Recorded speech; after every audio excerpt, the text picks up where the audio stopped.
Walter Elias Disney was born on December 5, 1901, in Chicago, Illinois. He was the fourth of 5 children. His father, Elias Disney, was a strict man who worked many different jobs. His mother, Flora, was a kind woman. When Walt was very young, his family moved to a farm in Marceline, Missouri. Walt loved life on the farm. He loved the animals and the open fields.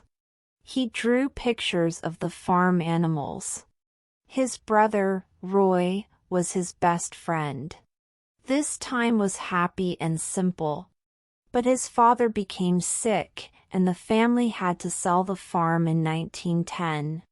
They moved to Kansas City. In Kansas City, Walt's father bought a newspaper route. Every morning, Walt and his brother Roy delivered newspapers. They woke up very early, even in the cold and snow. It was hard work.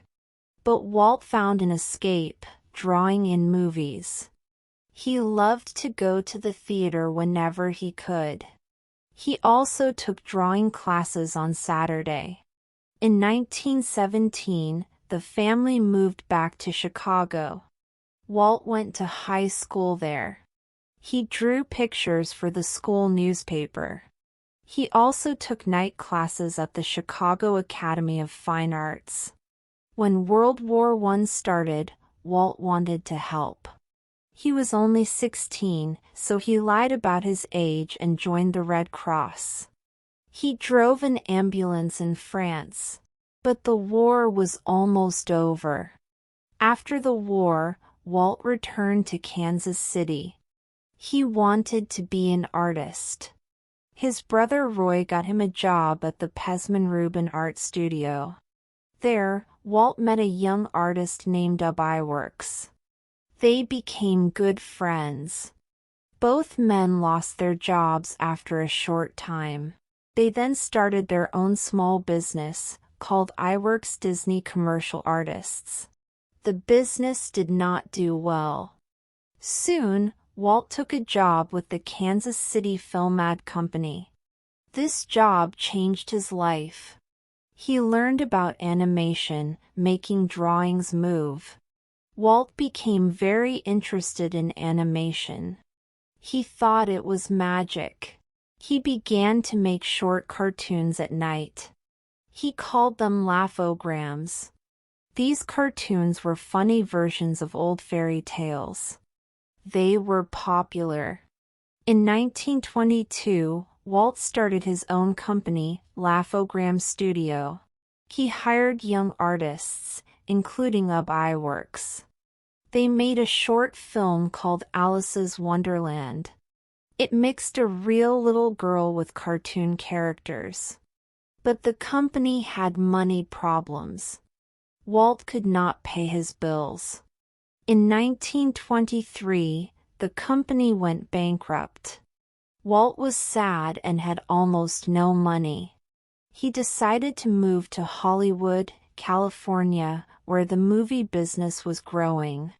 He bought a one-way train ticket. He had only $40 in his pocket. He also had a suitcase with his clothes and his unfinished Alice film. In Hollywood, Walt lived with his uncle.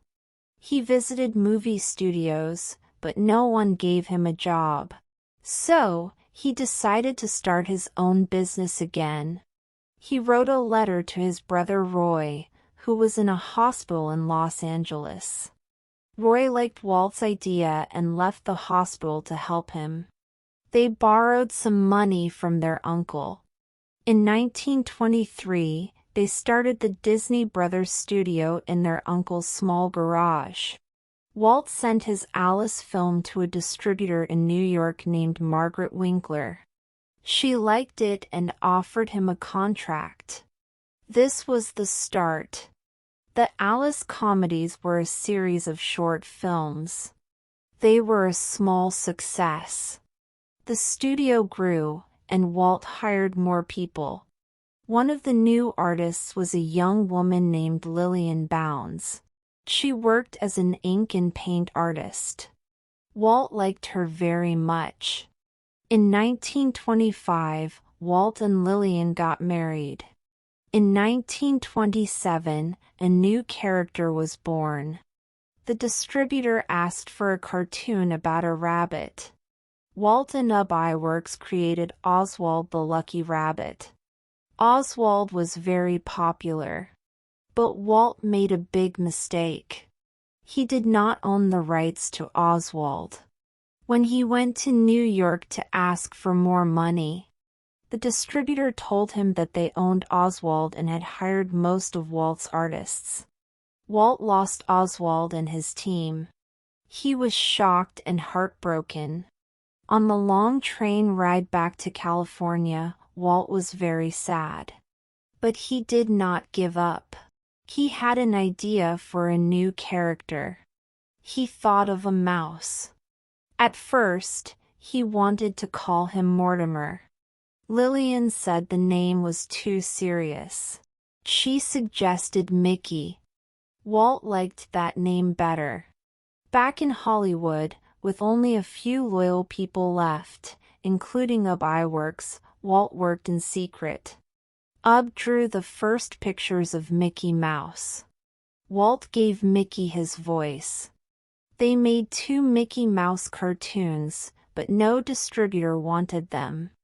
Movies with sound, called talkies, had just started. Walt had a brave idea. He would make a Mickey Mouse cartoon with sound. He called it Steamboat Willie. It showed Mickey on a boat, whistling and making music with animals. Walt found a company to record the sound. He worked hard to match the sound with the pictures perfectly. Steamboat Willie opened in New York on November 18, 1928. It was a huge success. People loved Mickey Mouse. Mickey became a star very fast. Soon, there were Mickey Mouse toys and books. The Disney studio began to make many Mickey Mouse cartoons. More characters joined Mickey. Walt created Minnie Mouse, Donald Duck, Goofy, and Pluto. These Silly Symphonies cartoons were very popular. One of them, Flowers and Trees, 1932, was the first cartoon in full color. It won an Academy Award. Another, Three Little Pigs, 1933, with its song Who's Afraid of the Big Bad Wolf, became very famous during the Great Depression. It gave people hope. Walt always wanted to do more. He dreamed of making a long cartoon, like a real movie. People said it was impossible. They called it Disney's folly, Disney's foolish idea. But Walt did not listen. He and his artists worked for years on Snow White and the 7 Dwarfs. It cost a lot of money. Walt even had to show unfinished parts to the bank to get more money. Everyone worked day and night. Snow White opened in 1937. It was a magical success. People cried and laughed. It made a lot of money and won a special Academy Award. It proved that animated movies could be great art. The Disney studio built a new, modern building in Burbank, California. They made more long cartoons, Pinocchio, 1940, Fantasia, 1940, Dumbo, 1941, and Bambi, 1942. But this was also a difficult time. There was a strike at the studio in 1941. Artists wanted better pay. Walt was very upset by the strike. It hurt him deeply. Also, World War II started. The studio made training films for the army instead of its usual movies. After the war, the studio made both cartoons and live-action films. They made Cinderella, 1950, which was a big success, and Peter Pan, 1953. Walt also started making nature documentaries like The Living Desert, 1953. But Walt had another big dream.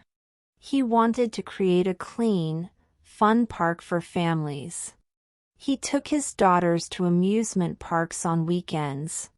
He saw the parks were dirty and not very good for children. He imagined a place where parents and children could have fun together. Again, people thought he was crazy. They said it would not work. Walt used his own money and even borrowed on his life insurance to build it.